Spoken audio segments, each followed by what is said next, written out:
Steve jobs, जिनका जन्म 24 फरवरी 1955 को सैन फ्रांसिस्को, कैलिफोर्निया में हुआ था, तकनीकी दुनिया के सबसे महान दूरदर्शियों और क्रांतिकारी नेताओं में से एक माने जाते हैं, जिन्होंने एप्पल इंक की स्थापना करके न केवल एक ब्रांड खड़ा किया, बल्कि तकनीक और डिजाइन की परिभाषा ही बदल दी।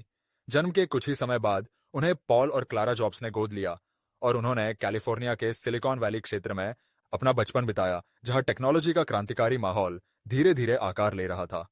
बचपन से ही वे इलेक्ट्रॉनिक्स, रचनात्मकता और मशीनों के प्रति अत्यधिक जिज्ञासु थे और हाई स्कूल के दौरान ही उन्होंने स्टीव वोजनियाक से दोस्ती की, जिनके साथ मिलकर उन्होंने आगे चलकर दुनिया की सबसे प्रभावशाली टेक कंपनियों में से एक की नींव रखी। उन्होंने ओरेगन के रीड कॉलेज में दाखिला लिया, लेकिन एक सेमेस्टर बाद कॉलेज छोड़ दिया। हालांकि उन्होंने कैलीग्राफी की क्लासेस करना जारी रखा, जिसने मैकिन्टॉश कंप्यूटर के टाइपोग्राफिक डिजाइन को प्रेरित किया। 1974 में स्टीव जॉब्स, स्टीव वोजनियाक और रोनाल्ड वेन ने मिलकर एप्पल की स्थापना की और उनकी पहली बड़ी सफलता एप्पल II रही, जो एक रंगीन डिस्प्ले वाला पर्सनल कंप्यूटर था और जिसने घर घर में कंप्यूटर को पहुंचाया। मैकिन्टॉश, जिसे 1984 में लॉन्च किया गया, पहली बार ग्राफिकल यूजर इंटरफेस और माउस तकनीक के साथ आया और कंप्यूटर को आम आदमी के लिए सुलभ और आकर्षक बना दिया। लेकिन कुछ वर्षों बाद 1985 में कंपनी में आंतरिक संघर्षों के चलते उन्हें एप्पल से बाहर कर दिया गया और यहीं से उनकी नई यात्रा शुरू हुई। जॉब्स ने नेक्स्ट नामक एक नई टेक कंपनी शुरू की, जिसमें उन्होंने उन्नत ऑपरेटिंग सिस्टम विकसित किए जो बाद में एप्पल के मैकओएस का आधार बने।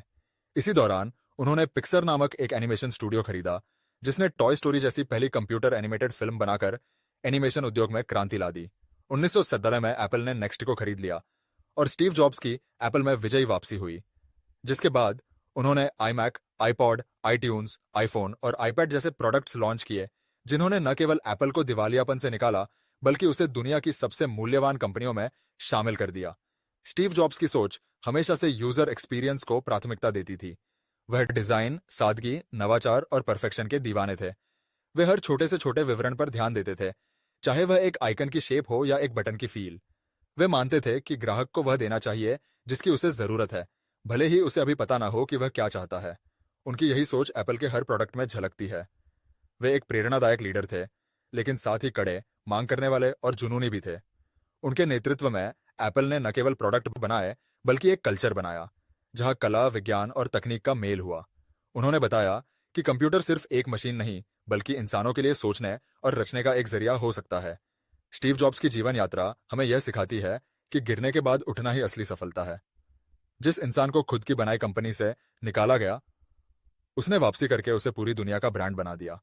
2003 में उन्हें पैंक्रियाटिक कैंसर का पता चला, जिसके बाद उन्होंने अपनी हेल्थ को लेकर लंबा संघर्ष किया, लेकिन फिर भी 2011 तक एप्पल के काम में सक्रिय बने रहे।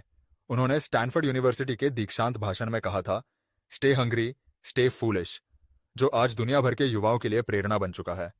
उनकी सोच, विजन और जुनून ने तकनीक की दुनिया को न केवल बदल दिया, बल्कि यह भी साबित कर दिया कि कल्पना, साहस और धैर्य से कुछ भी संभव है। उनकी मृत्यु 5 अक्टूबर 2011 को हुई, लेकिन उनका प्रभाव, विचार और नवाचार आज भी जिंदा है। हर उस व्यक्ति में जो कुछ नया सोचता है, कुछ बेहतर बनाना चाहता है और अपनी मेहनत से दुनिया में बदलाव लाने का सपना देखता है।